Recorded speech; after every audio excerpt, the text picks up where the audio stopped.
I thought it was over the line. I thought it was over the line, and I thought it was a bad – he's like, to me, he's too good for that. Like, he's too good for that. And I agree 100% that, for one, the pass on Davies in Denver, like, did he have to do that? But I do not think any penalty is warranted there. JB and AC, the energy was awesome. Those two are just like really finding their groove. 4 straight overall wins. $100,000. Adam Cianciarulla. Checkered flag and Justin Brady. Cianciarulla has won the 2019 World Pro Championship. He's gonna do it to become the oldest winner in the history of Supercross.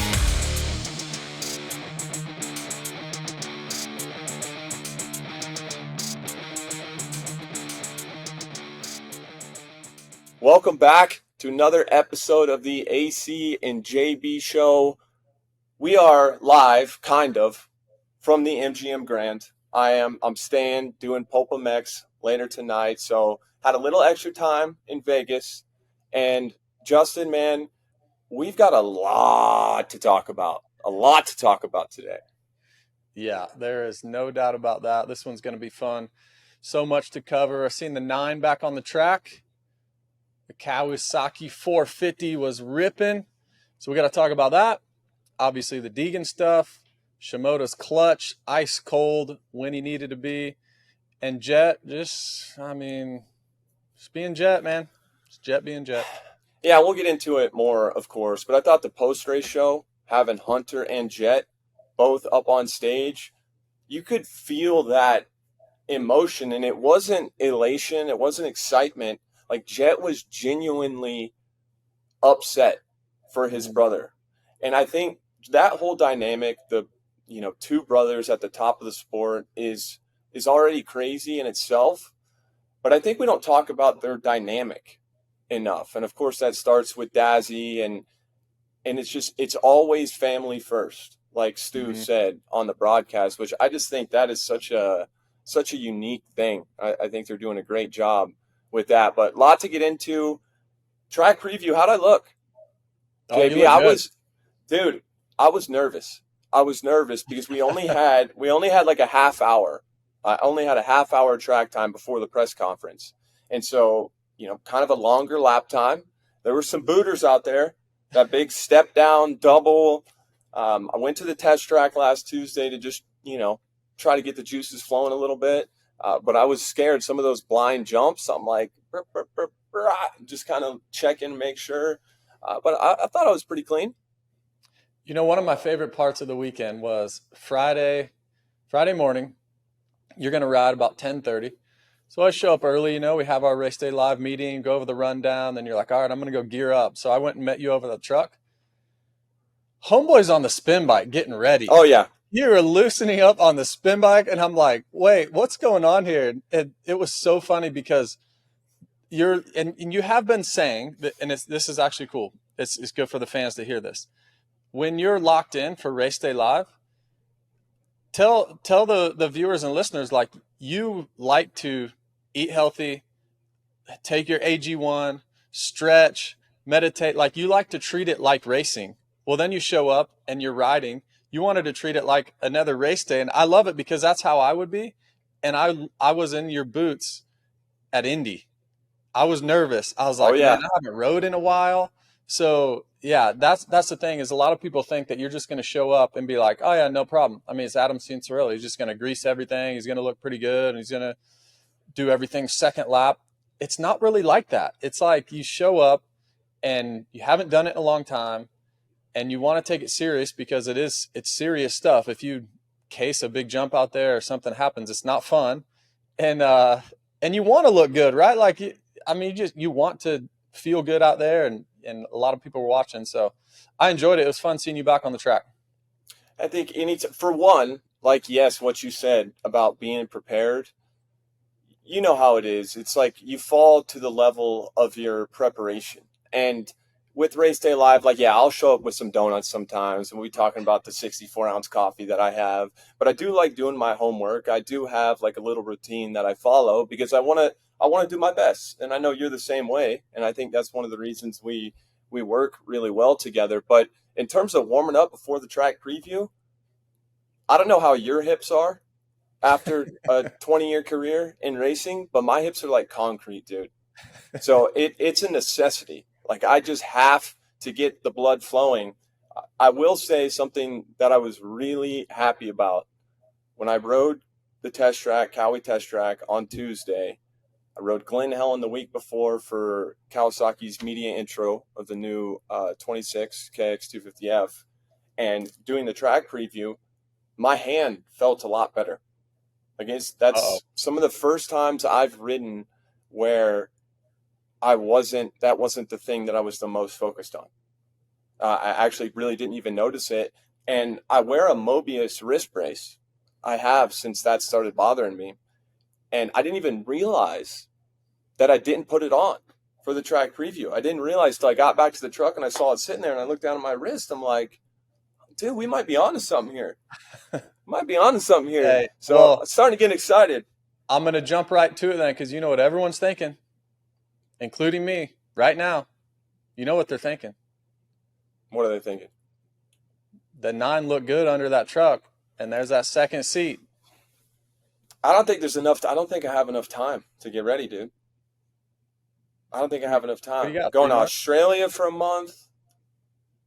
I don't know. No, dude, I'm out. I said it. And, my agent, Steve Aspen, he'd kill me. Because I told him, when I wanted to retire, of course, we had that conversation. He's like, are you sure? Because I've represented so many athletes that have retired, then come back. And, of course, that second seat at Kawi being open, it's kind of like it definitely makes you think about it. Mm-hmm. Like, I've definitely thought about it. But it's more so, I don't know, it's just the competitive side of me. Logically, it doesn't make any sense. I don't know for sure. Like, my hand I could ride 3 days in a row and it could be terrible again. And, I would have to be in the best shape of my life. I mean, I couldn't half-ass it. So let's just get off that topic, Well, JB. I'm not coming back. Selfishly, don't do it, man. Don't do it. I'm not. I really don't want to. I don't. I like what Good. we have going now. Those guys are way too fast. Love what we're doing with RDL, the pod, all that. So yeah, I think there's a better chance of JB10 racing than me. Then there's 0.0 I think so. that you're coming I think back. so. Yeah. All right, let's get into it. What do we just go straight into Joe, Deegan, that whole deal? Because I have some very strong feelings on this matter. Let's start there, but let's start with Deegan. Let's start with qualifying. Okay. Let's start with qualifying for Hayden. He looked a little vulnerable. He started the day looking a little vulnerable when, we have our eyes on him a lot. Look, we have all these of course, meetings and such, and we're like, yep, we need to keep the cameras on Hayden, keep the cameras on Joe. Let's see what happens. And we followed Hayden a lot. And I was thinking, and I think you would echo this, is like, oh, he's going to go either the top of the board or top 3, for sure top 5. And every lap, he would go to like 9th or 8th, and we're like, man, like what's going on here? So he started the day like that, and have we seen that at all this year?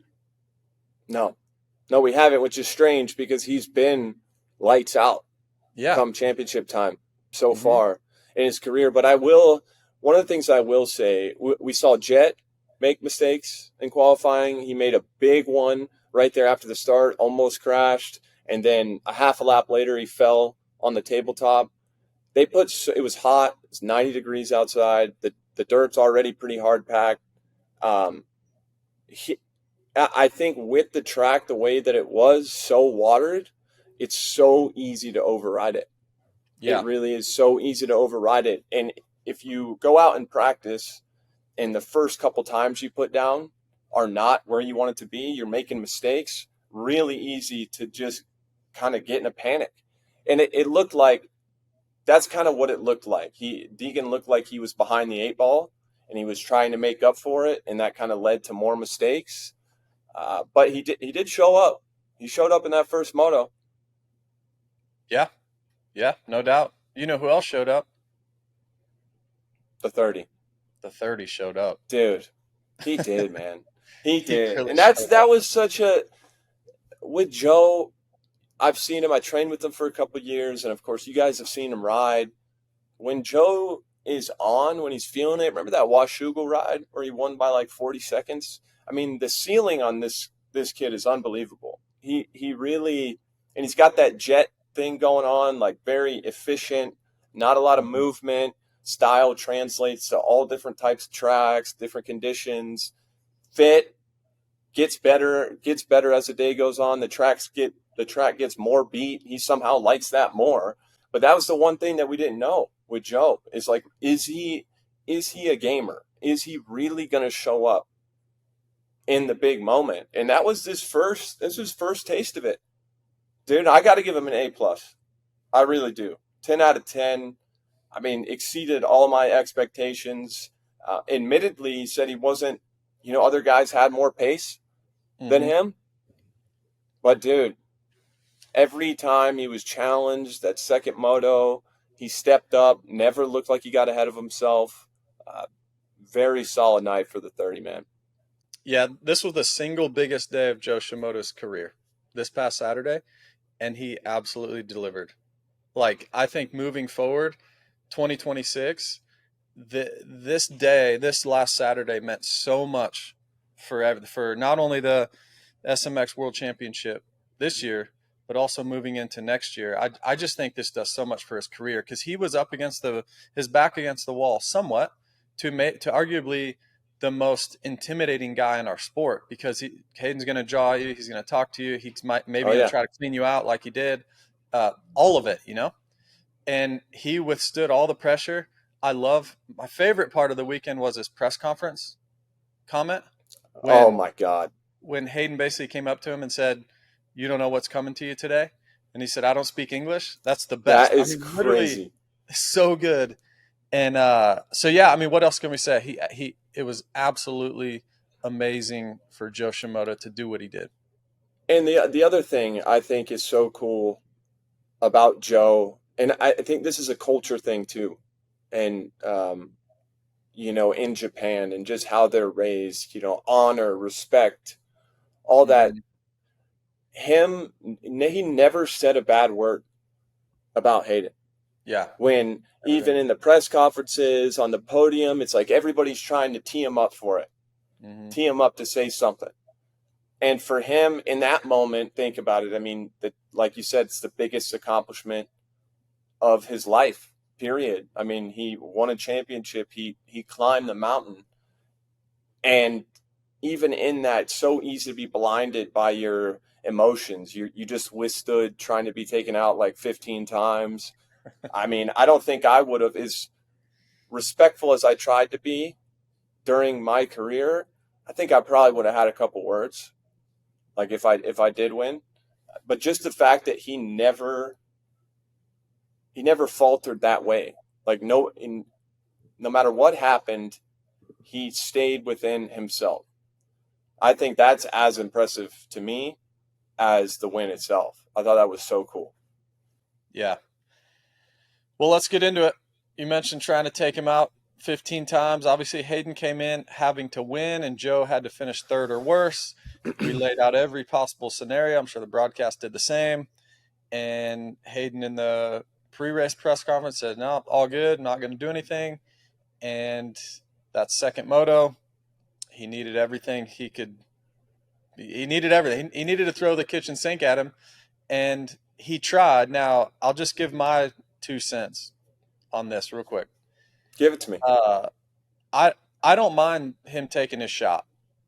I think you have to take a shot. I don't mind that. Yep. I really don't. Same. Taking 3 or 4 or 5 shots and waiting for him, I'm out on that. I don't like that. I think even so, he took a shot, small little shot in the second turn. That one's kind of whatever. That one's whatever. I don't mind the next shot. But then from there, I think I don't like the slowing down. I don't like the waiting for him. I don't like the back and forth. The look backs. Yeah, the look backs. I understand that, but here's what I think.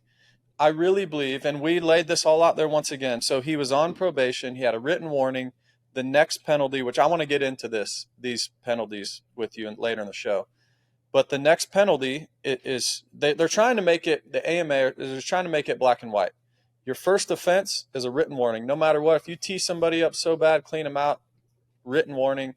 I honestly don't even think Hayden should have been on probation it was the Cole Davies pass in Denver. I agree.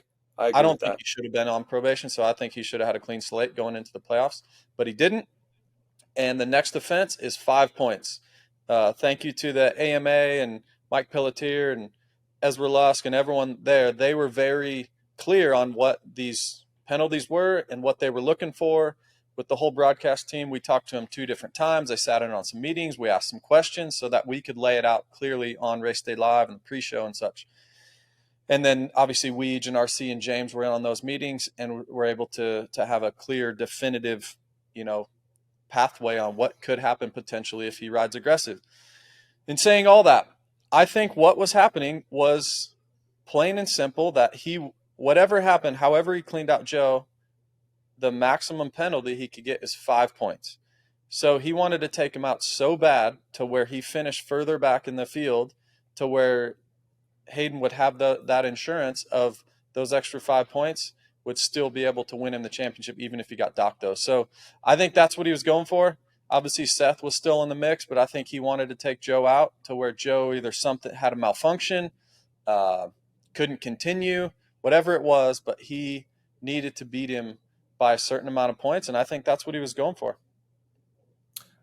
I think first and foremost, where I want to start with this, and it should go without saying, and I think anybody that's been around me long enough or followed my career long enough knows this, that I will never let any personal bias affect the way that I talk about these guys, that I analyze these guys. In no way, shape, or form do I have anything against Hayden Deegan. I mean, we have said 95% positive things about Hayden because the kid is that good, period. So I want to get that out of the way. There's no bias. There's nothing. I thought it was over the line. And I thought it was to me, he's too good for that. Yeah. Like he's too good for that. And I agree 100% that, for one, the pass on Davies in Denver, like, did he have to do that? Did he have to take Davies? He did kind of run a little higher in that turn, if you remember. But I do not think any penalty is warranted there. That's fine. That's not using your bike as a weapon. He didn't come in and T-bone him. It's fine. So I agree you shouldn't have been on probation in general. And I also agree that you do get a shot. You have to. I get it. Yeah. Like, these championships, this is a massive deal. And especially kind of the way he got in this position going into the last round with Kitchen getting into him. I mean, understandably, you're going to be frustrated and you're going to want this. And there is a big part of me, I think the same for a lot of our listeners, a lot of our viewers, that the whole win at all cost, the win at all cost thing is honorable. Like, we look up to that in a way. There's something cool about an athlete willing to do whatever it takes to win. So I understand that side of it too. But I think at a certain point, I mean, I'll just say it. I think he should have been black flagged. After 2 or 3 shots, I think it gets to the point where you're clearly and obviously trying to put the guy on the ground. You become a danger to him, a danger to yourself. And I think he should have been black flagged. I know people will think that might be a bit soft or whatever, but I get the win at all costs thing, but there has to be some ethics. There just has to be. Period. Like that. Think about it in NASCAR I made this example before in Formula One. So it's way easier if you're a guy in a slower car. How easy is it to go and spin the dude in front of you? Yeah. Like, that's available every time. You can do that all the time. It doesn't require much skill, it just requires some balls. But I just think there has to be a moral and ethical line that, okay, I did everything I could do to this point, and that's it. Take your shot. Do your thing. Take your shot. I get it. I'm even okay for, Deegan being up front and kind of slowing the race down. I get it. Sit behind Joe. Let him by. Put pressure on him. Try to force him into a mistake. Fine with all that. But at a certain point, it's just too much. It really is. And it just makes it look like a circus and unprofessional. And I get it. It's the meta militia, punk rock, dirt bikes. Like, I'll do whatever it takes. I understand. I just don't agree. I don't agree with it. There's got to be a line. Yeah, the line was definitely crossed. And I think you have to, if you're the officials, you have to take into consideration that he's trying to do something with full intent, which was trying to take him out hard enough to where Joe wasn't just going to finish behind him, because they knew that wasn't enough. Like, I know Hayden and Brian, they're really, really smart. They don't get to the highest level without 100%. Being very intentional, very smart, very calculated through all of it. For sure during the week there was calculations going on, like, okay, we're going to get docked 5 points because we're getting aggressive. So if we get docked 5 points, where does Joe and Seth need to finish without those 5 points? That math was done. Had to be. For sure. I mean, I would have done it. You would have done it. Of course they're Definitely. doing that. So you had to take him out with pure intent that he doesn't just finish behind you. He finishes 3, 4, 5, 6 positions behind you. So the takeout's going to have to be pretty bad. It's not just taking out his front end. Like, you're going to have to truly go in there and take him out. And you could see that he tried to do that. Now we go to the result. Obviously, Joe was, we've already praised him, but it was amazing that he hung in there. He just straight up hung in there, took it, came back, passed him, hung in there again, like was just taking blows. It was like it was a boxing match and he was just taking the shots and was coming back at him. Then obviously Hayden gets in there, aggressive, and goes down and breaks his collarbone. Joe gets up, and it's history. I mean, we're going to remember this for a long time. And just like you said, I mean, you said it great, AC, win at all costs. Like, we all love that. We love that about Hayden. We love that going into the weekend. We knew there was something going to go down because he wants to win so bad. Like, I absolutely love that. And that's why this kid's going to be so successful for so many years and continue to win championships. But there is a line. The sport's dangerous enough. Here you see right here, he goes inside. And he just goes at the side of his bike. Unfortunately, keeps his hands on the bars, goes straight to his shoulder, breaks his collarbone. There you can see when he goes to pick up the bike. So he comes in, they hit, he goes to pick up the bike, and then right there, I mean, we've both broken a lot of bones, and there he just knew, like, dang, broke my collarbone. So it's a bummer to see it. It's going to be a lot of speculation all week of exactly what should have happened and black flagged or not or this and that. Everybody has an opinion, but I think you're spot on. And another thing, this doesn't, to me, I can be critical of him in this moment. It's, of course, a lot easier when you're emotionally removed from the situation. I'm not Hayden. I'm not in it. And in general, I respect what Hayden's about. Like you said, man, the win at all costs, that aggro. I mean, I think it's great for the sport. Mm-hmm. I just think there was a line there.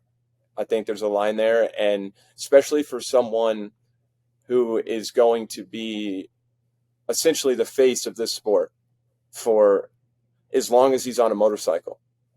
Him, Jett, Hunter. I think you have a bit of a responsibility to just keep it within some parameters. Is all I'm saying. The kid's 19 years old. I look, we've all made, I know I've done really stupid stuff at 18, 19 too. So I'm sure he'll learn from this, grow from this. But yeah, that's all I had to say. That's all I had to say.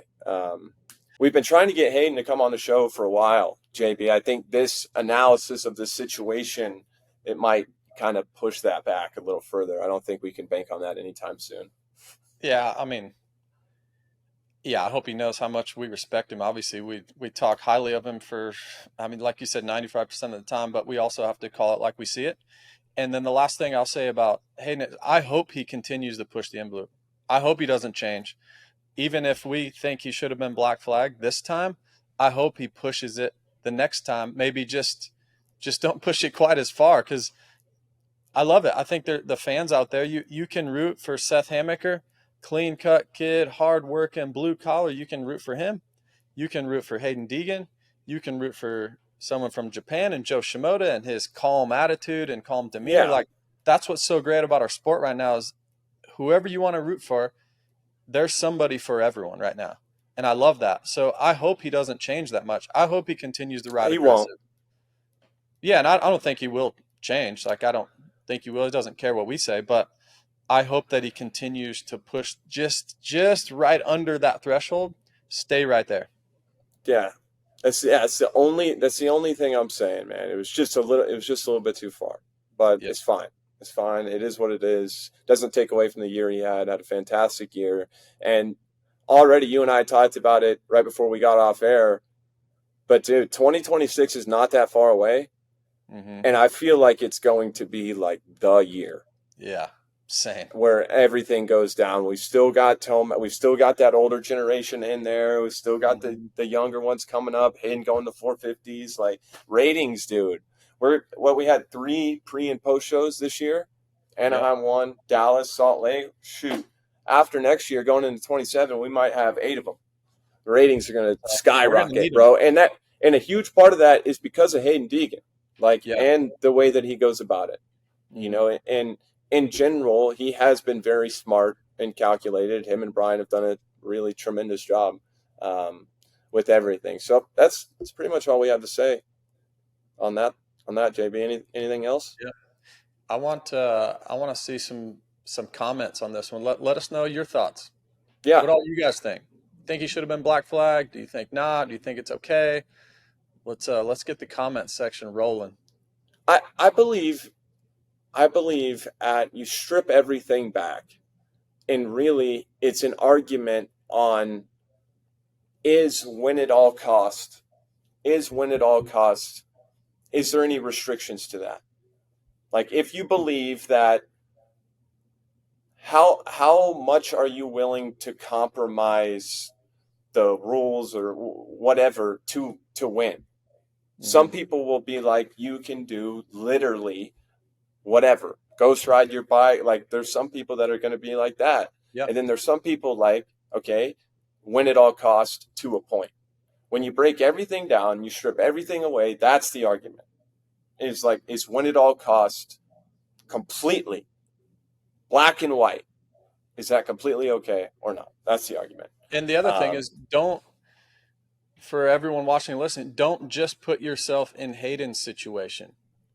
Don't put yourself up. Put yourself in Joe's helmet as well. What would you want done to you, and what are you going to do to others?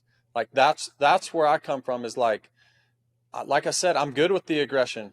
Take your shot. Maybe take 2 shots. I'm good with that. I came from Marine Cross, man. You've taken some shots. You've taken some shots. There's a time and a place for some shots, and that was the time and place for a couple shots. I just don't like where it went. Mm-hmm. Where it went was too much. But then that takes us to the rules. And we had, like I said, we talked about the rules a lot this week, and we learned a lot. Now, if he was not on probation or didn't get a written warning from that Davies thing, it's almost like it's fair game and he could do whatever he wants. I don't like that. I don't like that you can just absolutely tee somebody up and just get a written warning. Like Levi Kitchen's incident.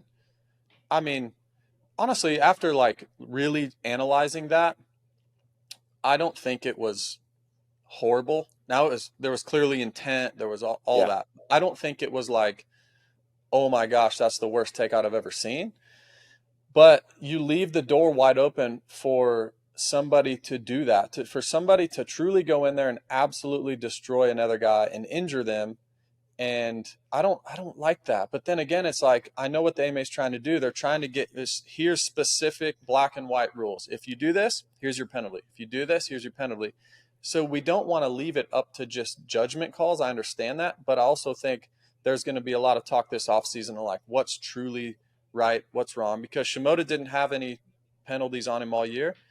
He had free reign. He could have done whatever he wanted and not get anything. And then Hayden comes in with that, potentially getting 5 points. So I don't have the answers for that. I just wanted to mention it to everyone out there. Like, that is something that's out there now. It's very black and white. It's in the AMA rule book, but I think that it'll be looked at again this offseason. And you look at the guys in the 450 class, almost always for generations, even back in the RC, Stu, Chad days. And look, I know there were some times where it got heated. I'm thinking about Jacksonville 09. Oh, yeah. Chad, Reed, James. I mean, one of the best races ever. But, like, you look at Eli and the Lawrence brothers and all that, and you see Chase, like, they'll race aggressive with each other. Yeah. Right? But they're not going to cross that. They're not going to cross that line. And I personally, like, that's what I would like to see. Now, if I'm going into this turn on the inside, and I'm trying to make this pass, I'm right behind him on the inside going into a bowl corner, and it's definitely going to be aggressive, and maybe the line comes together at the end of the turn. Like that, in that moment, to me, that's aggressive. I'm willing to take that chance. Like, if I come out of that rut and I get into his rut and he goes down, well, that's what you got to do. But it's different if you're going in there.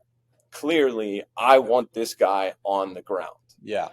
I personally don't think that is, and I know there's going to be a lot of different opinions out there, and I'm fine with that.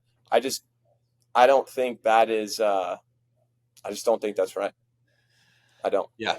And the waiting, right? That one didn't work. I'm going to wait again. Oop, that one didn't work. I'm going to wait again. Not even. That one didn't work. Not even just a Hayden thing, just in general. Just in general. Like, in general, if you're coming in with intent to clean someone out, I'll make the point that that's available in every turn. You're behind anyone. It takes no skill to pass. I mean, I guess you could say taking somebody out is a skill to an extent. But, it's just you can always pretty much head on somebody in a big bowl turn before the finish line or whatever. I was also surprised. I was glad that Mike Pelletier from the AMA came over to our production meeting under our tent, the TV compound, because, man, it was like it was crazy. There was questions flying all up. James, Ricky, everybody was we learned a lot. And I also learned that if you're leading the race and you try to slow everybody down and you're clearly not doing your best, that's also a penalty. And I didn't know that. A little bit of gray area though, because I could make going a second lap slower look normal. I know you could do that too. Yeah, and also there was a big teammate talk, right? Yeah. Big teammate talk. Was Thrasher or Bennick or Anstey, were they going to do anything? And then we were like, well, if they do something, is that going to affect Hayden? Well, it wouldn't have affected Hayden. It would only affect, let's just say Thrasher went in there and just absolutely destroyed Shimoda and Hayden wins. Hayden would still win. Thrasher's the only one that's going to get the penalty. So it's just interesting. And I will say, big kudos to the AMA. Like, there was never a question that we delivered to Pelletier where he was like, I'm not sure. Let me check on that. He had an answer for everything. Knew. He had a specific, here's what the rule book says. And I appreciate that. Like, they've done their homework. I don't think in the past, 15 years ago, I don't think that would have been the case. I think they would have needed the rule book there. And I'm not real sure. What should we do about that? We're now, they've gotten some stuff right. They've gotten some stuff wrong. There's things that clearly need to be addressed in the rule book, but they are very forward thinking. And the last thing on that is having Ezra Lusk at the race. Dude, he's an absolute legend, one of my favorite riders of all time. And he is so good because he can relate. He's been there before. He knows the angles. Like, you like to talk about angles a lot, AC on the track, or and RC does as well. When we've talked to RC, he's like, all right, what's the angle you're taking to take somebody out? Was it clearly in 10 or not? And Ezra he's just so good, so calm, but he'll also call you out and be like, nah, that's not what you're thinking. I've been there, man. I've been there. I know what you're thinking. And it's really difficult. It is really difficult to draw these black and white lines of Yeah. That's what everybody's been. If the AMA gets any crap, it's most of the time it's that. It's been that from a rider standpoint is like, why can this guy do this, but this guy does this, and it's not the same penalty. It's really difficult to do. So having someone like Ezra there is a game changer, and I think we're already kind of seeing the results of that. It's kind of a natural progression. One thing we did not talk about in the first moto, man, Ryder D. We've been hyping him up lately because he has been so fast. Yeah. So fast in practice. You and I are both big believers in the kid. We think he's got it. Yep. First moto had a good practice. I think it was P3. Yep. In practice. And then first moto was great. And then, Deegan had that line where he was jumping into the sand and and I told you after I did the track preview, in that spot, going kind of from the clay to the sand, it is so easy to do what Ryder D did. Like I knew once I spun out the first time when I was doing the track preview, going into that corner the next lap, I thought about it. I'm like, okay, I'm going to barely get on the gas here. Same thing happened. So very easy to do, but just, man, talk about the wrong place and the wrong time. Just Deegan, I'm fine with that line. It's a good line. Wow, I didn't even realize his bike did that. But, man, just always, I was really nervous when I saw that one. Yeah, that was really scary. Yeah. That could have gone. That could have gone so many different ways. Think about if he's standing up a little more, or I don't even want to think about it. I really don't. I'm actually surprised. I'm kind of surprised, JB, that there wasn't a red flag because he was down. He was down there for like 4 or 5 laps. Yeah. Yeah, I was thinking the same thing when we were watching it live. I was thinking, they're going to red flag it because, you've seen Ryder fall off the back of his bike and, it wasn't good. Thankfully, he's okay. We've seen him down by the podium. I sent him a message, yesterday and just said, man, glad you're all right. Message back and was just thankful he's good, And I'm with you, though. Bright future. I think 2026 is going to be the year of Ryder D. Not maybe winning championships, but like we've talked about making that step. I think he wins a race, and he definitely takes that leap to where he's a podium guy each and every weekend. And then kudos to Hayden as well for his bike flipping. And he literally, he's like hit the ground. He was running before anything he even hit the ground. Running back to his bike. So, we forget about that. The bike was probably banged up a little bit, and he came back and almost caught Joe late in that moto. So, glad Ryder's all right. But he was ripping before that. He was rolling. He was. And for Hayden, I think it's pretty difficult. Even someone with his attitude, I think it's pretty difficult to like continue riding like that when you're not sure if you just, like really, really hurt a dude. Of course, completely on accident, not Hayden's fault at all. Yeah. But I remember Nashville 2023, I was in the heat race, and Cooper Webb crashed in front of me, and I could not swerve in time. Just grabbed the hand. I was kind of on the exit of a turn, and I ended up hitting his head and knocking him out. Dude, I was like, I could barely ride the rest of that race. So that's a difficult position to be in. Yeah. There. Yeah, it definitely is. It definitely is. How about Seth Hammaker? What a step this year. The whole year, obviously losing the championship at Salt Lake City. But man, what a good kid for one. We talked about that earlier. But also just what a step, man. What a step in the right direction. A guy like Seth, you think about, he's got the speed. There's been a lot of crashes, a lot of injuries, and you just wonder, is it going this way or is it going that way? And at any year, it could go this way down the gravel dirt road and he loses the ride and he gets injured again. Or it could go this way, nice pavement, some nice asphalt, freshly poured. And he took that road this year. He's absolutely in a position now. The next 5 years, he's basically guaranteed a factory 250 ride because of the potential. And I just think from top to bottom, he does have a little shoulder injury. I've heard he's maybe having surgery this week, but needs a little fitness. I'm sure there's a reason why, but needs a little fitness. And I think he's got the belief now that anytime he lines up, he's gonna win the race and be in a title fight indoors and out.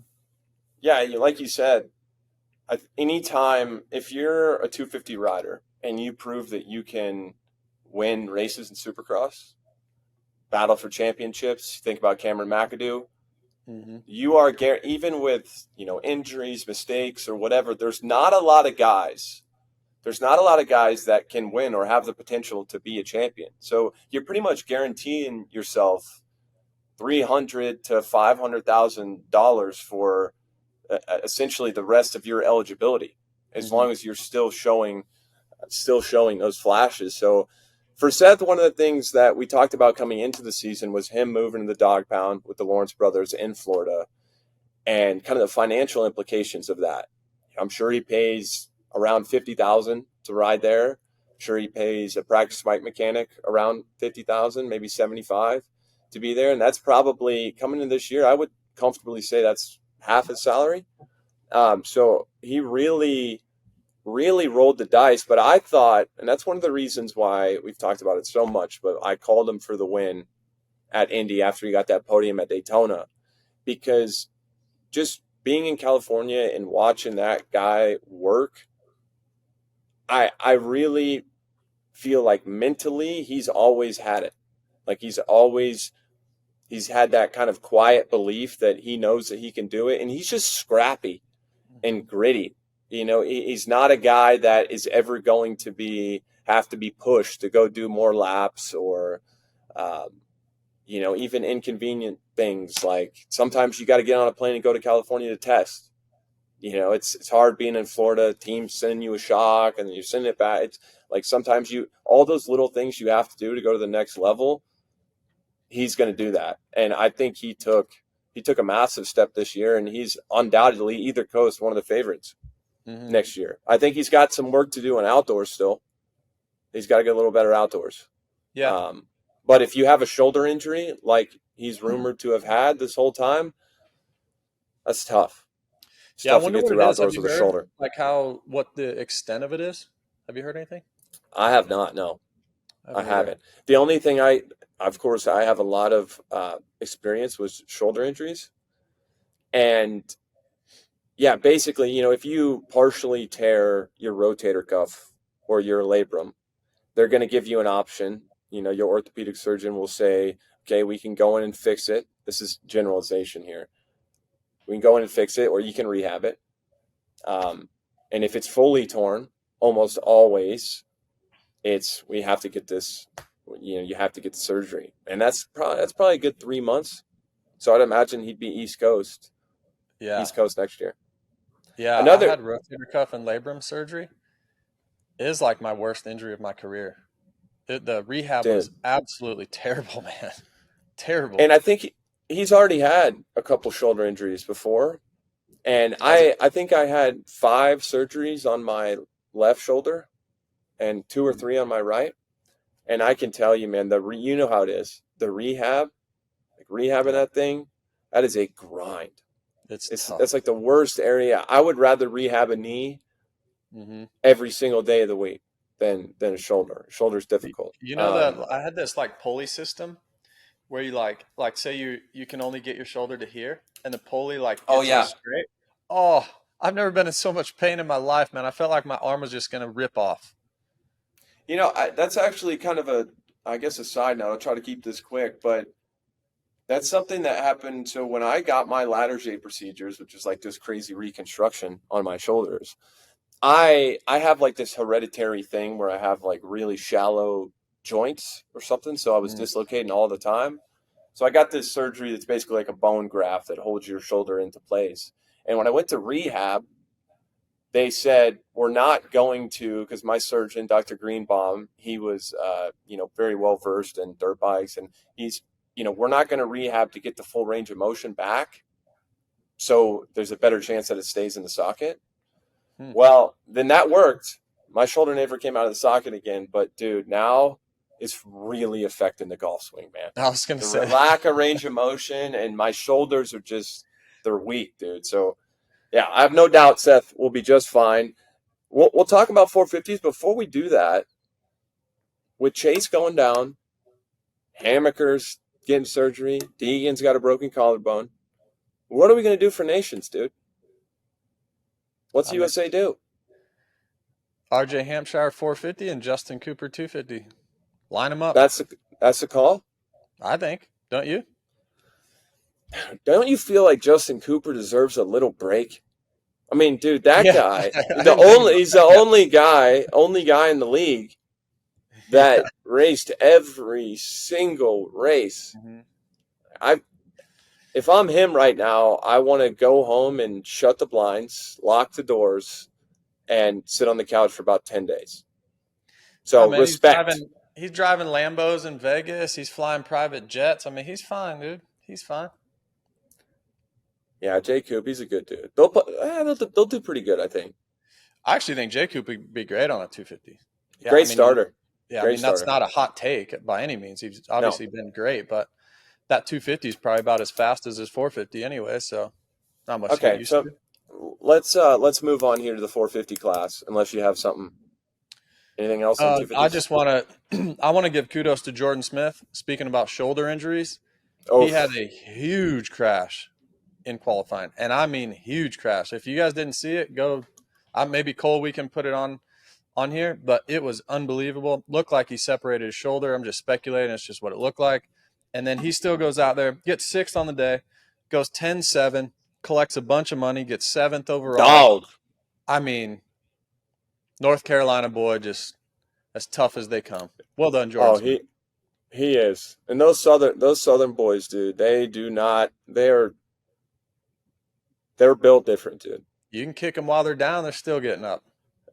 I don't think Jordan has always been a guy that is, if he can somehow manage to just stand up, he's going to be on the motorcycle. He's right. But he doesn't get enough credit for that. He really doesn't. I mean, if he's done 100 races in his career, 75 of them, he's probably had some type of ailment. You think? And oh yeah, for sure. And the dude just shows up. I was actually supposed to. So my girlfriend is friends with his wife, Katie, and Nate Thrasher's wife as well. And we were supposed to maybe go. I was telling you that I was maybe going to have a big night on Saturday. Oh yeah. So we were all supposed to. Yeah, we were supposed to meet them out somewhere. But I got back to the room. I took a shower. I laid in bed, and I'm like, babe, I don't think I got it. I really don't think I got it. I must be getting old, dude. I must be getting old because come on. No, I'm serious, man. I'm serious because back in the day, look, I've never been. I'm 41. I know what happened when you got back to the room. You can't fool me. Come on, dude. Hey, I don't know what it is. I've never been like a big party. It's not something that, I've had my fun nights. Don't get me wrong. Like it's clean cut and, yeah. I want to be respectful and polite and people might think that I'm just like this choir boy. That's not the case. Like I know how to have a good time. But it's, it's happened sporadically, but I would always look forward to Vegas because it's like a free chance to, you go out, everyone's having a good time. It's fun. Everybody's loose. You talk to people you don't normally talk to. It's fun. And I think that's one of the reasons why I always did so good in Vegas. Really. Because I'm like, man, if I can go out there and win, it's going to be a really fun party afterwards. But the older I get, like I was laying in this bed on Saturday night, and I'm like, I want to go out. Like I really do, man. And I don't know if any of our listeners can relate, but dude, 28. I'm going to be 29 next month, and I don't know, is my time just come and gone? Is that how it works? I guess, man. I guess. You know what? One thing. So there's a couple things that I would like to look. We don't have much influence on the sport, but there's a couple things. Okay. One of the things is I would love to bring back the Banquet in Las Vegas. Sunday night. So we used to race the final round of Supercross was in Las Vegas. And Sunday night, we used to dress up. Everyone had a great time. I remember K-Dub singing red Solo Cup on the stage. I remember, Oh I yeah. mean, you just see everybody's a little buzzed up, having a great time. You see the higher ups, like just everyone's loose, having a good time. I know it costs a bunch of money, but I don't know if we need to start a fundraiser or what. I mean, we'll host it. We'll host it for free. I mean, we'll do it, right? Be Oh, fun. absolutely. I Yeah, mean, remember some of the speeches? Like I remember K it was Dub getting up awesome. there all buzzed up with the Oh red yeah, Solo Cup, and yeah, you just get to see more personality. And there's not Supercross, and we were talking about. I think you and I were talking about this on Saturday, but there's not like a finality about it. It's like yeah, it's 17 rounds. It's this big traveling circus, and there's not like this kind of cap, this celebration of what just happened. It so just moves right into the next thing, which yeah. that's what I don't like because it means more than that. You Yeah, know what I well, mean? obviously now with it being 31 and the SMX league and such, I wouldn't, I don't care if it's right after Supercross, but I think at least after the Vegas Yeah, finale, I the agree. playoffs, I even think put it on Peacock, like the NASCAR banquet. I believe you can watch Oh it, yeah, whether that's YouTube or something. Maybe we that'd be put it on so cool. Peacock. I mean, if I'm a fan of the sport, or we could sell tickets to it, like limited amount, maybe 5,000 tickets or something. I don't know. It'd be But so it's one cool. thing that I've thought about for a long time, and I don't know if people talk about it enough, but I know as a rider, that night meant so much to me because I'm there with my peers. It's the first time all year that we've actually got to like truly let our hair down and not get wasted and not do Yeah, that. It's just more like, yeah, you have a drink or two, you talk to people that you haven't talked to really all year because you've been grinding so hard, and then everyone's loose. Like you have a legit conversation with them, and then guys I would look up to then, Kevin Windham and Chad Reed and RC, and these guys are at the banquet that I didn't know them then, but I was a 250 kid. And then they're up on the stage giving a speech.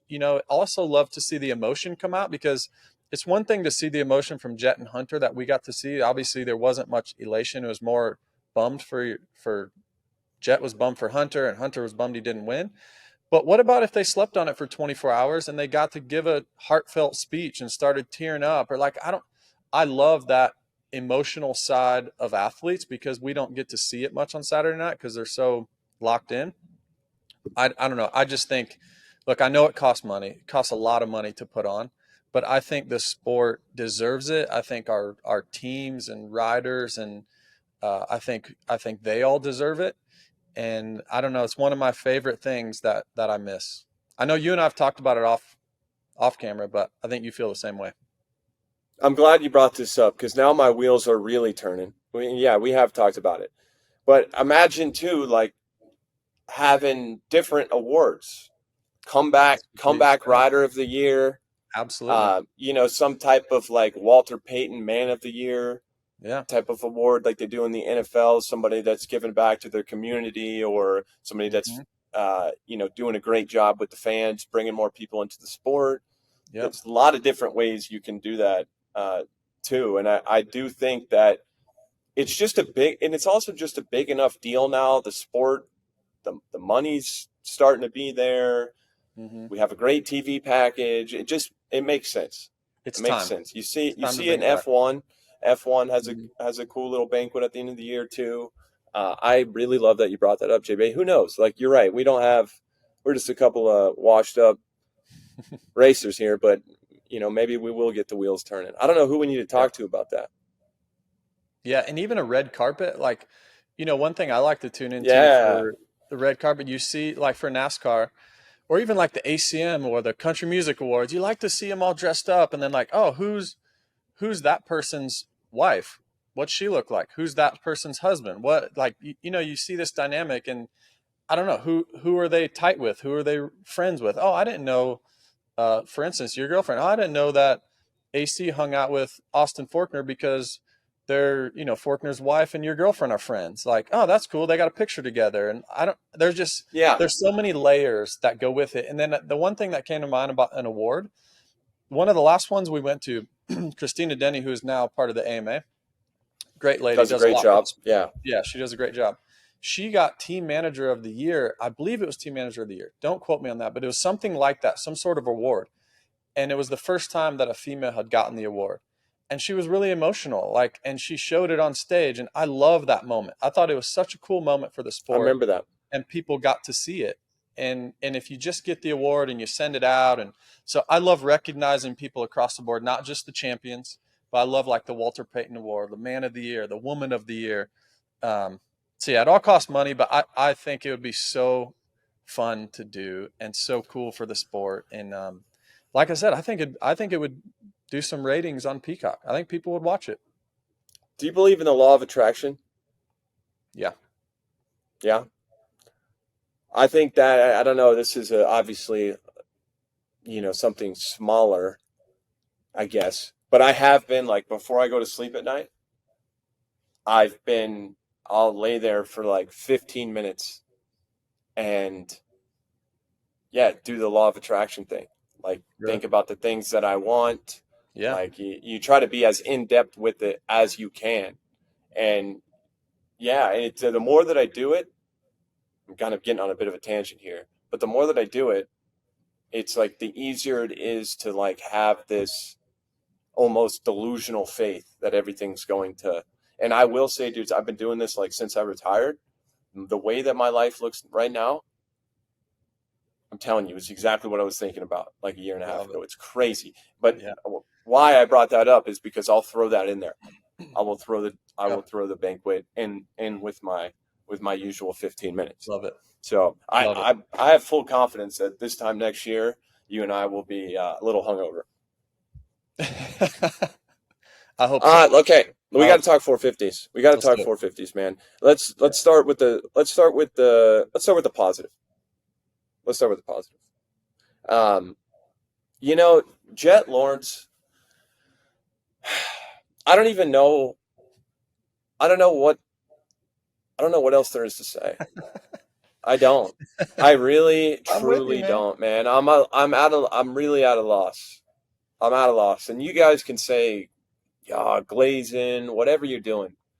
I mean, this kid, if he races dirt bikes to age 29 or 30, it's going to be the greatest. What is he right now, 22? It's going to be just turned 22? He's 22 years old. Yeah. Like I think he'll be the greatest of all time, ever. I do. With what I've seen. Numbers wise, you think as well? At this rate, if you look at the numbers, yeah. If you look, and it's hard to stay healthy. That's the thing, man. It's way the more than just being able to win. It's staying healthy. I mean, look at Tiger with his, Tiger's never going to get to Jack Nicklaus's major record, mostly because of injuries and all this other stuff. Look at Jett this year. I mean, this is a prime example. This year, he left a lot of wins on the table in Supercross. He did. Yeah, he really did. But if you do look at the statistics, like I think he wins like 67% of the time or something. It's crazy. Which is just, it really does look like we were watching that second moto. And you and I both were sitting there with our post-race show scripts in front of us, watching in our little RDL booth. And we're writing questions for Hunter. Because Hunter was out. No, or maybe that was just me. We got to rewind a little bit. Okay. Because when we were watching it, well, maybe this was just me. I had my RDL script, and before the gate dropped, I grabbed my pen, and I wrote Jett, and I started writing questions for Jett. I'm just being transparent to y'all. I started writing questions for Jett. And then to your point, then it was like, wait, I feel terrible. Like that. Why did I even do it? Why did I assume that? So then we started writing questions for Hunter. And then it was like, all right, we just need to put the script aside and we just got to sit back as fans and watch this because this is unbelievable. And then he decided. That to me is what really stood out. There was a point in the middle of the race where I'm like, okay, Jett either doesn't have it, which is rare for him to not have that pace, or maybe he wants Hunter to win. Mm-hmm. Like that's what I was thinking. I mean, don't get me wrong, Tomac, Hunter, they were ripping, really ripping, and Hunter was sick. too. Yep. So gritting it out. But what, 4 laps to go? I mean, those guys were pulling away from him. Yeah. Like, they were pulling away from him. And Jett did look like he was on, I think he had more. Like, he obviously showed that he had more, but he was at that spot, that kind of sprint type of comfortable pace that he likes. He doesn't like to do the full send stuff like we saw in the last 3 laps. Yeah. But he said it to us, and even off air, he said, he's like, I was winning or I was crashing. Like, he made that decision with 3 to go. And Justin, watching him through the sand, yeah, I was mesmerized. I was literally mesmerized, dude. The balance that he has, like, and you and I both talked about it. We could go out there and do that one time. Yeah. No problem. But 12, 15 times in a row? Every time. Doesn't make sense, dude. Doesn't make sense. It doesn't. Well, but he dropped the hammer. We have to talk about the first moto too, because the same thing. The first 10 minutes, I'm like, man, he just kind of looks disinterested and like he's not really catching these guys. His lap times are just okay. And literally at the 10-minute mark, I mean, folks, go back and watch it. 10 minutes to go, he was like, yeah, I guess I'll go win this race. I'll go win this. Yeah. Drop the hammer, wins the race. Then the second moto, it was the same thing. It took way longer. It took till like 3 to go, like you said. It was like he couldn't make up his mind if he wanted to win it or not. That's what it looked like. And then it is what it looked like. Yeah, and then he's like, all right, fine. I guess I'll go win. And he gets second and wins.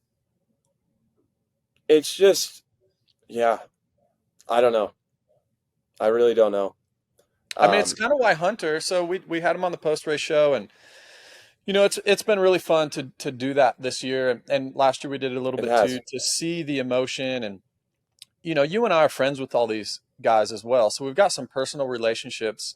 But also, I think the respect level from them to us is knowing that we've been on the track before at a high level, and we haven't had the success that Jett's had, obviously, but there's so much respect back and forth, and it's really fun to just get in the minds of them a little bit, because on the podium, we've been there. You do a podium speech, you thank your sponsors, you go to the truck, and you kind of decompress.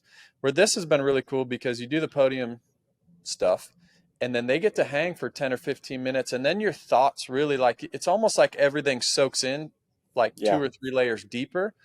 And it was like that happened to Jett and Hunter. It was almost like when we got them at the post-race desk, it was almost like it sank in even more. And I watched the interviews back on the podium, and they were bummed and that, but it was almost like they were more bummed. And then, we're in between. Jett's on your side and Hunter's on my side. And I went to Hunter first because you could just tell the emotion. But the one thing that I liked about the emotion was it was the first time that I've seen him truly that bummed, because in my opinion, he believes that he can beat Jett now. Yeah. That's what I think. I mean, of course he's upset that he didn't win, but last year he wasn't that upset. So I think it's the first time maybe ever where he's like, wait, I was sick and I was ripping and I was good in qualifying today. I've beat him before. I smoked everyone Moto 1 a week ago in St. Louis. I'm as good as him. I beat him last Tuesday or whatever, like, I don't know what happens during the week. I have heard there's days where Hunter's clearly faster. So I think, and I want to get your opinion on this, I think part of it is, obviously he's bummed about the $1 million. He got 500 grand, which is still a great payday. But I also think he's kind of starting to believe that he can beat Jett. What do you think? I think so. And I said it this week, but like his first moto at St. Louis, that track at St. Louis, that shouldn't have been his wheelhouse. No. Like that the high speed, kind of easy type of track is not what to me, that's not what he does well, like historically. The 2 guys behind him, that's their wheelhouse, and he dropped him. Dropped him. Like, that was dominant. And I really do. I'd sense that you took the words right out of my mouth there with him. Like, you did genuinely feel like he knew coming into the weekend that, I mean, he knew it wasn't going to be easy, but he knew he had a realistic chance. Mm-hmm. He wasn't thinking, something has to happen to Jett. or some big mistake or anything. Like he did genuinely believe that. Yeah, and another thing with Hunter that I said is, even from my side, I think it's easy to put someone like him in a box because he's so consistent and gets a lot of podiums, a lot of top fives, and you kind of just assume that that's where he's at. Hunter's 26 years old. He's been in the States for a while now. He's gotten better and better, but easy to put him in a box of like, okay, he's kind of always going to be second fiddle. He's kind of always going to be one of the best in the world, but maybe not the best. To me, what I saw in St. Louis, what I saw this weekend, like, he's still getting better. He hasn't. It'd be really easy to just accept where he's at, because where he's at is amazing. I mean, you can make millions of dollars, win races here and there, not necessarily have that championship pressure on you. But he's not okay with that. He doesn't want that. He wants to keep striving, and of course he wants to be the guy. And just the way that he goes about it, to me, it's not fueled, like, his motivation and everything, it's not fueled by envy it's not rooted in ego to me. And it's rooted in him wanting to be his best, period. Like, that's what I see. And that's really, and I've told Hunter this, that's really easy for me to respect, because I do understand his journey. Like, we talked about it a million times, but getting here, getting hurt so many times, not being like that just teaches you so much about yourself, and those little choices that you have to make within yourself to be where he is now. So that's hard-earned perspective. Like, he fought tooth and nail, a lot of really dark days to get to the perspective he's at now. And just the way that he's going about everything, it's just in the right way to me. And that gives me a lot of belief in him. It really does. Like, just his mindset. I think he's the second best guy in our sport. Straight up. Wow. Okay. Straight up. I think he is, for two reasons. The first reason is his sparring partner is Jett, who's the best in our sport right now. So he gets to see that each and every day. And I think we've talked about Chase having the belief to go up there and beat Jett. I think now Hunter has that belief, and you can just see the competitiveness in him. I have three reasons, actually. The second one is his speed in qualifying has never been as good as it is now. I mean, he's challenged Jett several times through these playoffs in qualifying. And the third thing is their motorcycle. I think they got their motorcycle in a great spot. And you think about the guys that would challenge to be the next best to Jett. You think about Chase Sexton at probably the top of the list, who's obviously going to Kawasaki. There's going to be a learning curve there. The next would probably be Eli Tomac. He's going to KTM. There's going to be a learning curve there. Obviously, insert Cooper Webb for Supercross. He's going to be great. But I think Hunter will step up once again this offseason, and I think he'll get multiple Supercross wins. And maybe he doesn't challenge down the stretch, because if everyone's healthy, I don't think anyone can beat Jett in the championship. But I think he's the second best in our sport. I like hot take JB. Is that a hot take though? I mean, yeah, I like when you stand on your business like that. And I tend to agree. I think there is one more step he has to make before he goes to that championship contender guy, where we know going into a title that he could be there at the end. He's got to win a couple races, and he's already made this big step. But dude, I don't see any reason why he can't. There's nothing. It doesn't look like he's ever riding over his head or anything. And his biggest superpower is when it's not going great. He almost never throws it away. Yeah, he just takes what he can take, and that's what you need in a championship, because you're going to have days where your bike sucks, the track sucks, yada yada. But I would agree. I think, gosh, it all depends on Chase to me. And you know how it is. You know me. I'm high on Chase. Yeah. I'm high on that. I just think there's still, no matter if you're Chase Sexton, I think that bike's fine too. I mean, the 9 looked good on it this past weekend. Looked fine to me. Well, I rode the SR, which is like our factory edition. Just but give Chase something that. It'll be fine. something that people can buy off the showroom floor. And I was like, dude, if this thing is any faster, I wouldn't even barely be able to ride it. Really? Yes. Wow. And so that's why I was like, dude, hey, you guys are fine. Like, the bike is not slow. Don't worry about it. But it's just one of those things. You've always said this too, that it takes a year. Yeah. On a new team. Mm-hmm. But sometimes it's less than that to me. Sometimes you can kind of plug and play. If you get in there, everybody's kind of – I love what – I think Ricky said this at St. Louis, but how Honda, everybody is rowing in the same direction. Mm-hmm. To me, what Honda's doing, even just going in the truck, making a coffee, seeing everybody, how they interact with one another, the environment that they've created there is very intentional, is very uplifting. And when you're Jett and Hunter and Joe and you're in championship contention and it's just a grind that stuff makes a huge difference. There's been times where I've been in places where it's not so fun. And then there's times where it's been really fun, and it's a lot easier to do your job well when it's fun in that uplifting environment. So if Chase can be pretty gnarly with the bike setup stuff and the way, like, he is very brash and forward. But I think that works well with Kawi. Oh, yeah? Because that's what they like. That's what they like. They like being straight up about it. And if anything, when I was on the team, sometimes they would be like, you're too polished with, like, the stuff that you tell us. You gotta be more direct with things. So enter Chase Sexton. You're not going to get anybody more direct than that. So if he gets in there, the personalities work and everything, I think Chase has a strong argument to be the second best guy behind Jett, but that remains to be seen. But speaking of that, before we talk about Chase and Kawi and his injury, dude, 3 years in a row, man.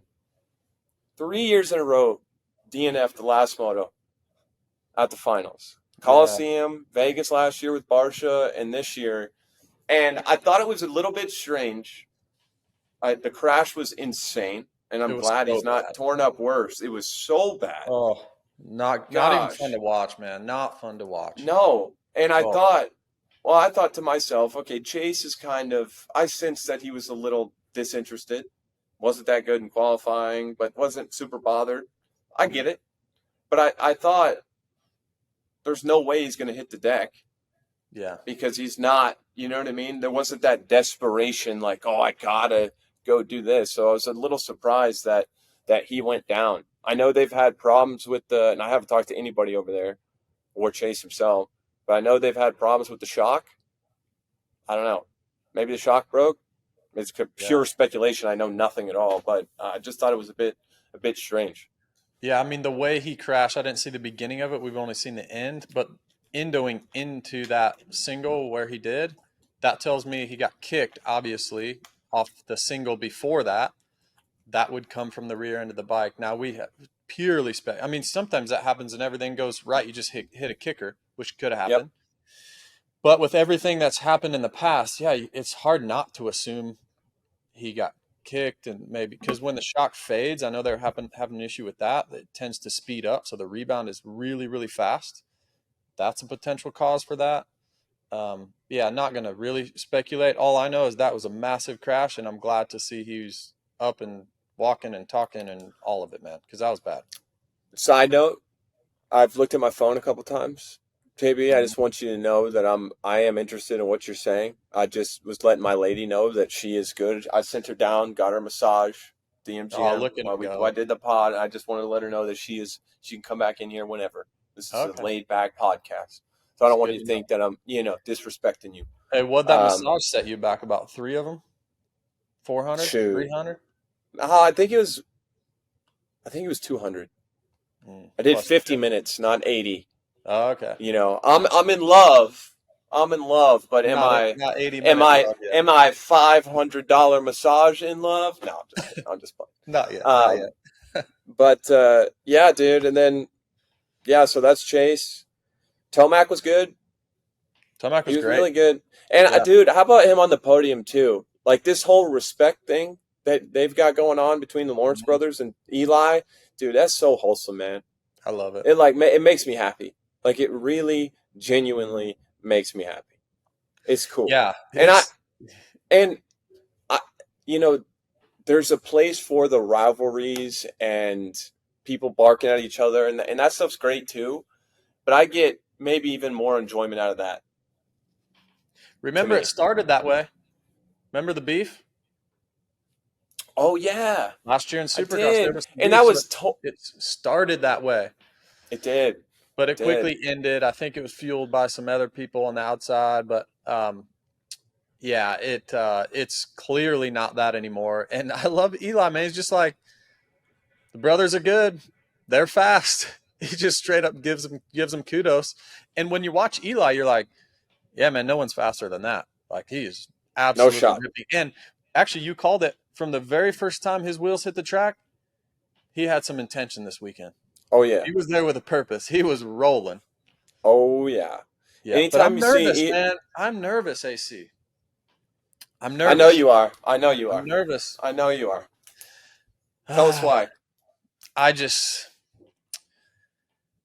I wish he was staying. I wish he was staying on Yamaha. I know it can't happen.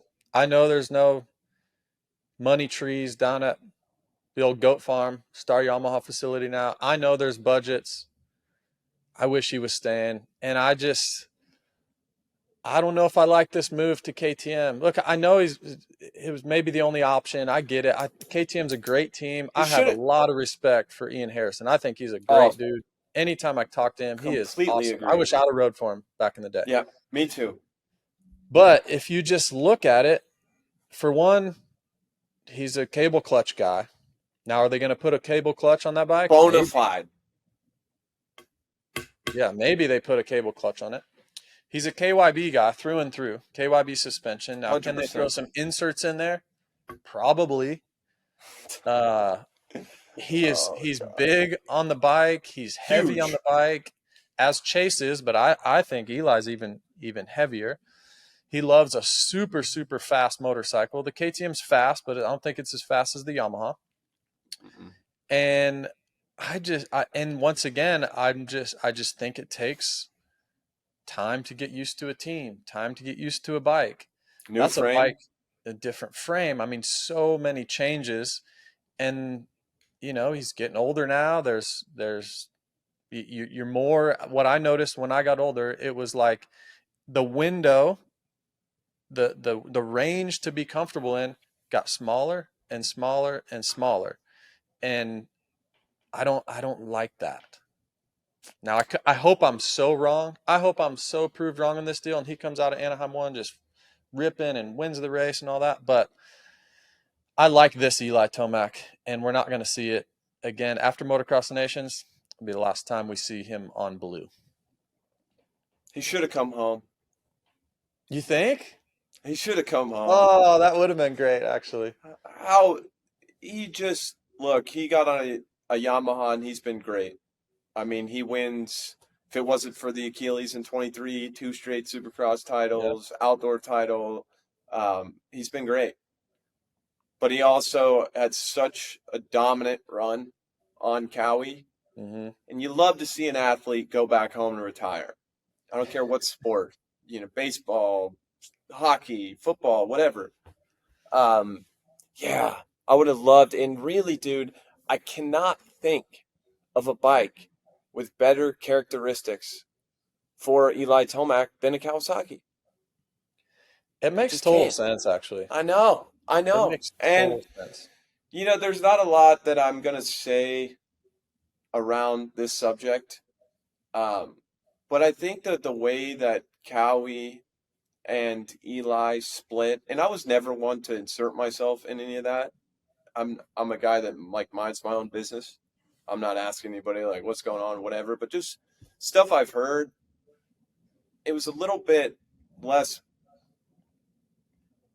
I don't know, people think it was bad, like the way that it ended, or, they didn't want to make changes or whatever. There's some nuances there. Mm-hmm. And so I don't think the bridge is completely burned. So I don't know. We're hypotheticals. I mean, it's clearly not going to happen. Yeah. I don't know. What does the KTM do well? I think the reason I like the KTM for him is he's always a guy that is always talking about he doesn't like a bunch of movement, especially in the rear. And the KTM has always looked super dead to me. Like the back end, there's just not a lot of like weight transfer back and forth. I think naturally the KTM, I still view it as a bike that struggles in the whoops. Am I off there? Because Chase at the end of Supercross was unreal. Yeah, he was unreal. Yeah, I still have my mind set on like the KTM like cuts down really well. You think a Dunge, Yeah, low in the I agree. turns, a lot of momentum. Coupe. A coupe, low in the turns. How many times have you ever seen Eli go super low in the turns in a Supercross track, like the whole lap? It's not very often. He loves to grab a handful around the top of that berm. He's an outside rip guy. that thing. So, like I said, I hope I'm absolutely wrong. I hope it goes very well, but I have my doubts. Let me simplify this. So, out of the move from you love, tell me why, and we'll wrap this up because I got to go. Tell me why you love Chase on a Kawi so much. Because you've been talking about this for a while. Exactly why you just said you like Eli on a Kawi. They're big dudes. They're heavy dudes. They need a stable motorcycle underneath them. I also like it because, I mean, it's kind of the last resort, dude. Like, he's not going back to Honda. He's not going back to KTM. Nope. Obviously, there's Ducati out there and Triumph. There's stuff like that. But, you know, to get a guy like Sexton, it's a ton of money. And I'm not sure about the resources and the funding and the technology. I'm sure the technology's there, but I don't know. I mean, Ducati's yet to line up over here. So are they ready for a guy like Chase Sexton? Maybe in a few years. We'll see. But I just think it has to work. I think it has to work. I think Kawi is highly underrated on the technology and the resources that they have at their disposal. 100%, dude. They've been, dude, and it just sucks. This whole, the whole Prado deal, and that's why I was pretty hard on them about it. Yeah, because I know those guys. I know what they're about. And I'm not saying everything's perfect all the time. It's not. Nowhere is. Mm-hmm. But, dude, it's a very professional program. Like, you go to the shop, you talk to the guys, the way they go about things, the tracks, everything is like, you can't get much more accommodating. Yeah. To be honest with you. So, yeah, I mean, I agree with you. I just wanted you to tell our viewers why. Yeah, I think the bike is really stable. Look, I have not rode a Kawasaki since like my KX 125 in like 99 or 98 or something. So it's been a long time since I've ridden Kawasaki, so I don't really know how they handle today. But the way they look, I just like the look. I think it's a big bike. Looks like a big bike. Chase is a big dude. I think it's going to be able to handle him and whatever he throws at it. And then I think Kawasaki, with what they've experienced the past couple of years, they're ready for Chase. And what Chase has experienced the last 2 years, Chase is ready. You know what I mean? Like, so I think the match is there. I think it's similar to like Honda right now with they were ready for guys like Jett and Hunter and Joe Shimoda and Chance Hymas. That like that you have to be ready for each other. And the timing of being on a certain team matters more than most people think. I think the timing makes a ton of sense right now. That's why I think it's going to work. Word, JB. I had some things written down that we were going to talk about. We kind of just let the conversation flow. Yeah, we didn't talk about the race a lot. I mean, there's a lot of people that did well that we didn't talk about, but it's all right. I mean, I feel like we've done that a lot this summer. I think it's best when we just have a conversation. That's right. Naturally, just let it run. I don't know. You guys tell us if we're blowing it or not. Yeah. But I'm off to do last one. And it's I kind of had this sense of accomplishment and fulfillment after Saturday night. You and I just working together this whole time, like, dude, it's quite like a journey, like from the start of the year to the end. Yeah. And you feel that when you're racing, but I feel that for our jobs now. Totally, yeah. So it's kind of it's almost like, how sometimes you'd have a good race or you get the sense of accomplishment. It makes you want to work harder, makes you want to do more. That's how I feel right now. Yeah. I'm like But ready to step up. We have some exciting stuff coming up this fall, though, folks. We're not done with the podcast. The podcast is just going to ramp up this so-called off season. We're headed down under. We're headed to Australia. We're going to do a couple podcasts down there. We're going to do the broadcast. Some we might live even shows. line up. AC, we might line up. We might. I mean, you never know. Is getting some movement back. Look at that thing. Dude, I'm all over the place, man. That's one thing that I will just give our listeners a forewarning is there's going to be a lot of different. Normally, I've got the mic, I've got the studio. We're going to be on the move. Yep, we're going to be on the move. You want to do a show next week? You want to take a week off? Give the people some time. I don't know. What are we doing? You want to just spitball it? Let the people tell us. Game time decision. Let them tell us. Totally. You want to show next week? You just want us to take a week off. You guys need a breather. A breather from us. I would understand. I would understand. Yep. Good times, JB. Great job this year, dude. Great job. You too. Your first time, full time. You did awesome. Feels great. Yeah, there's always room for improvement. But in general, it's nice to still contribute. That's why I love doing this stuff too. And I want to do more. I want to get more involved kind of in the community and different ways that I can give back. But I think you feel this too. It's like we've gotten, this life that we get to live now is because of this great sport. And I just want to pump some positive back into it. Love it.